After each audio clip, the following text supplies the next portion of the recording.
हाथरस के सूरजपाल यानी एसपी यानी भोले बाबा के सत्संग में अब तक 130 लोगों की मौत हो चुकी है और हजारों लोग बुरी तरीके से घायल बताए जाते हैं। घटना के बाद मौके पर पहुंचे प्रदेश के मुख्य सचिव मनोज कुमार सिंह और डीजीपी प्रशांत कुमार सिंह का कहना है कि यह घटना बाबा की चरण धूलि लेने और उनका चरण स्पर्श करने के लिए भक्तों के बीच हुई होड़ का नतीजा है, जो भगदड़ में तब्दील हो गई। उनका कहना है कि इसके चलते ही यह हादसा हो गया। मुख्य सचिव मनोज कुमार सिंह का दावा है कि इस घटना के कारणों की जांच शुरू हो चुकी है और मुख्यमंत्री योगी आदित्यनाथ जी ने भी कह दिया है कि वे किसी भी दोषी को किसी भी कीमत पर छोड़ेंगे नहीं।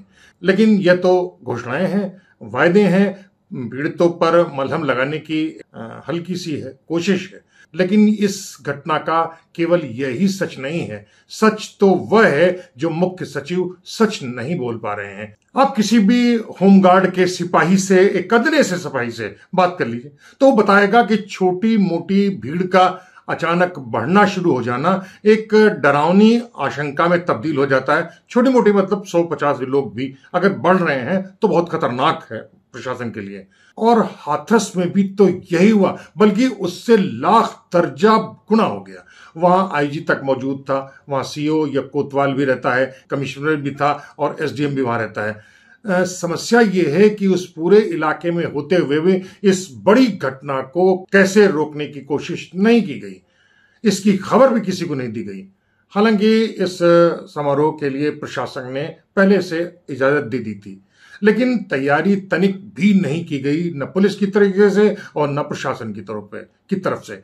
हैरत की बात है कि 2 या 4 या 5,000 तक की भीड़ जुटाने के मामले में भी प्रशासन पुलिस से पूछताछ के बाद ही इजाजत देता है और गहरी पूछताछ के बाद। लेकिन हाथरस की इस हादसे में 80,000 लोगों की भीड़ होने की व्यवस्था और दावे के बावजूद इस समारोह के आयोजन की इजाजत के बाबत किसी भी प्रशासनिक अधिकारी ने कोई भी पूछताछ नहीं की, कोई जरूरत नहीं समझी, यह जानते हुए भी कि इस बाबा का इतिहास भी लगातार डरावना था और लगातार बना था। खास तौर पर कोरोना काल में, आपको बता दें कि 3 साल पहले कोरोना काल में इसी बाबा ने एक भंडारा का आयोजन किया था, जिसमें प्रशासन से कुछ लोगों की इजाजत मांगी गई थी। लेकिन प्रशासन ने इस आयोजन में केवल 20 लोगों की जुटान देने की इजाजत दी थी। लेकिन इस बाबा ने 50,000 से लोगों की भीड़ लगाकर प्रशासन और पुलिस के गाल पर वो तमाचे मारे कि दिमाग खराब हो गया।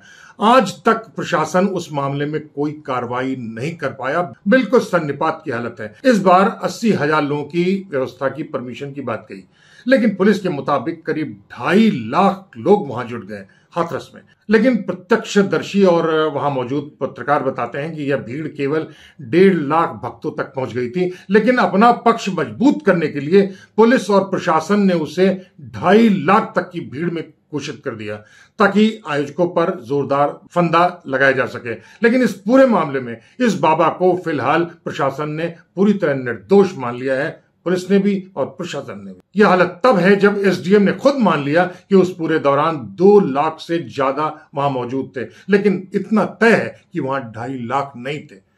सवाल 2.5 लाख या 1.5 लाख का नहीं है, सवाल यह है इतने लोगों की मौत हुई है, जिसमें 75 से ज्यादा महिलाएं और बच्चे मारे गए हैं। इसका जिम्मेदार कौन होगा? लेकिन इस मामले में सरकारी कवायदों का औचित्य क्या है, जबकि सच बात यह है कि इस मामले में एसडीएम से लेकर कमिश्नर और थाना प्रभारी से लेकर पुलिस महानिरीक्षक तक के सारे अफसर इस नरसंहार के लिए जिम्मेदार हैं। सीधे सीधे जिम्मेदार हैं सभी लोग। और योगी जी कहते हैं कि जो जिम्मेदार होंगे उन पर कार्रवाई होगी।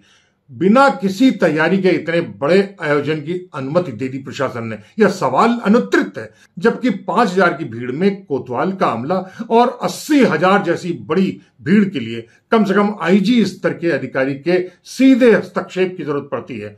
गड़बड़ी की शुरुआत तो आयोजन के पहले से ही हो चुकी थी। 80,000 से लेकर भक्तों की भीड़ देखते देखते प्रशासन के हिसाब 2.5 लाख भक्तों की भीड़ तक पहुंच गई। लेकिन स्थानीय अभिसूचना विभाग LIU, को पता नहीं चल पाया, न थाने के संजाल को पता चला, न सीओ को पता चला, न पुलिस अधीक्षक को पता चला, न डीआईजी को पता था और न ही पुलिस महानिरीक्षक को। क्या वजह है कि एसडीएम से लेकर डीएम तक हाथ पर हाथ धरे बैठे रहे और कमिश्नर साहब जमाई भरते रहे और यह भयावह हादसा हो गया? क्या आपको नहीं लगता है कि इस पूरे मामले में सबसे ऊपर से लेकर नीचे तक के सारे अफसर केवल खर्राटे भर रहे थे? सीओ से लेकर आईजी, डीएम से लेकर कमिश्नर तक पूरे के पूरे अधिकारी पूरी तरह निकम्मे थे, खासतौर पे आईजी।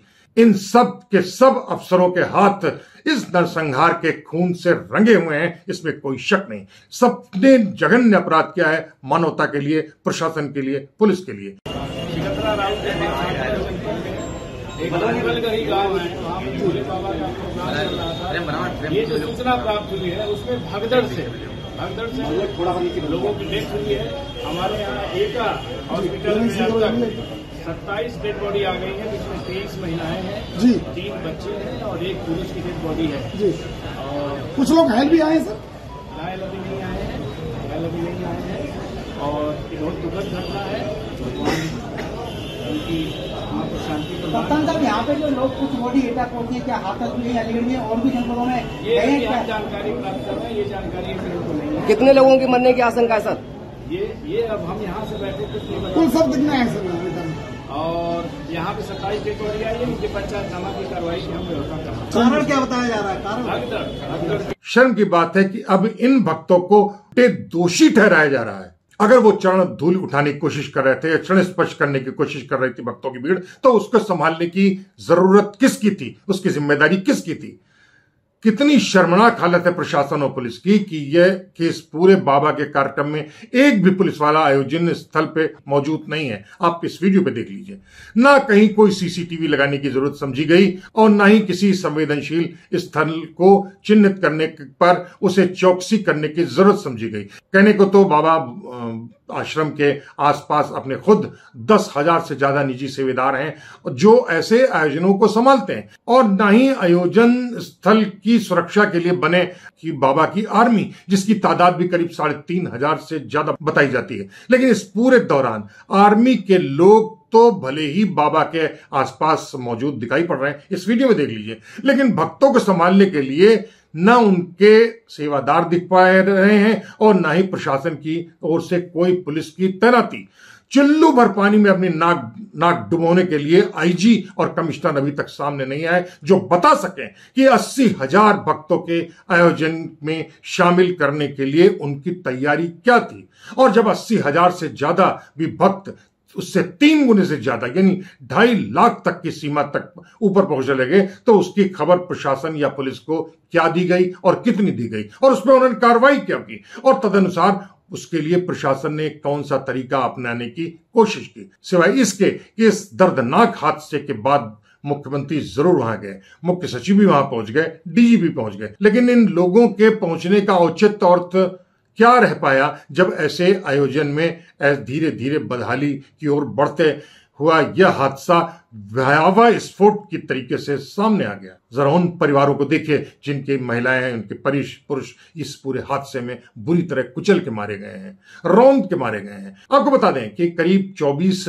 बरस पहले लखनऊ के महानगर में तब के भारतीय जनता पार्टी के नेता लालजी टंडन द्वारा अब गरीब महिलाओं को मुफ्त साड़ी बांटने की घटना पर भी पुलिस ने कोई ऐतराज नहीं किया था और न ही प्रशासन ने उसकी कोई तैयारी की थी, न किसी को अनुमति दी गई थी, न अनुमति लेने के लिए प्रशासन या प्रशासन के पास कोई अर्जी लगाई गई थी।